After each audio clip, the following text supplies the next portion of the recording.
നമ്മൾ പറഞ്ഞ കർക്കിടക 1 കടിച്ചു കൂട്ടി വാരി ശിവോതി കളയുക, മൂദേവി കളയുക, ശിവോതിന് വയ്ക്കുക.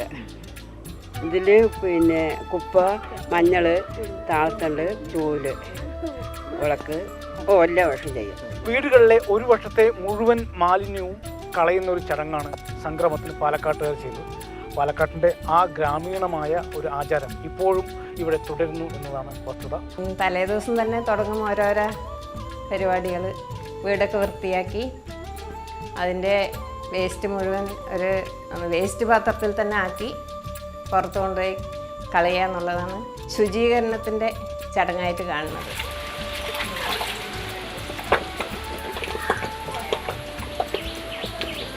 പഴയ കാലത്ത് എല്ലാ ദിവസവും കാലത്ത് ഭക്ഷണം ടിഫനല്ല, കഞ്ഞിയോ തണുത്ത ചോറോ അങ്ങനെയൊക്കെയാണ്. നേരത്തെ ഇത് മാത്രമാകുമ്പോൾ നമുക്കതൊരു ഉത്സവമാണ്. സംക്രാന്തി, വാവ് അങ്ങനെ വരുന്ന സമയങ്ങളിൽ ഉത്സവമാണ്. പിന്നെ അന്ന് തന്നെ തലേ ദിവസം തന്നെ മൈലാഞ്ചി ഒരു ഇടുന്ന ചടങ്ങുണ്ട്.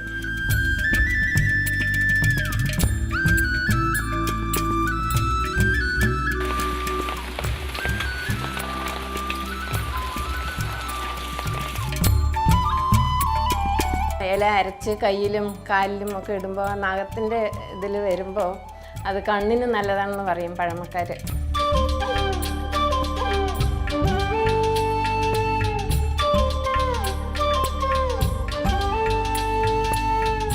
അപ്പോൾ ശിവോതിനെ ഉള്ളിലേക്ക് വിളിച്ചിട്ട് മൂദേവിനെ പുറത്ത് കളയുന്ന ചടങ്ങാണ് ചേട്ടൻ നിൽക്കുക എന്ന് പറയുന്ന.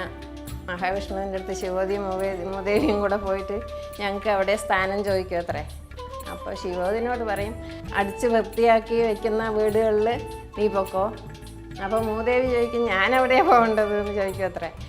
അപ്പോൾ ഈ 2 നേരവും അടിച്ച് വൃത്തിയാക്കാത്ത വീടുകളിൽ നീ പൊക്കോ എന്ന് പറയത്ര. ഇത് ചെയ്യുന്നത് പിന്നെ മൂദേവി പോയിട്ട് ശിവോതി വരെ വത്സരൊരുക്കി ചെയ്യും സംക്രമത്തിന്.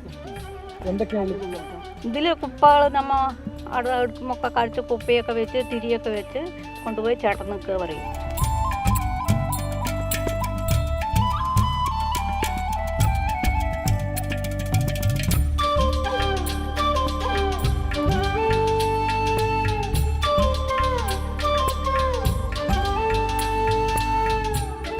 മൈലാഞ്ചി ഇട്ട കൈകൾ കൊണ്ട് കൊട്ടണ്ണയിലൊഴിച്ച ദോശ കഴിക്കുമ്പോൾ ഒരു പ്രത്യേക മണവും രുചിയാണ് അതിന്.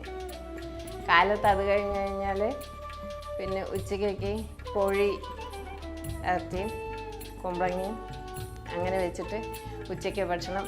വൈകുന്നേരം മിക്കവാറും ദോശയൊക്കെ ആയിരിക്കും. അന്നത്തെ ദിവസം മുഴുവനും ദോശയും ഈ ഇറച്ചിയും. അതാണ് അതിൻ്റെ സംക്രമത്തിൻ്റെ 1-2 ദിവസങ്ങളിൽ അതിങ്ങനെ നീണ്ടുപോകും.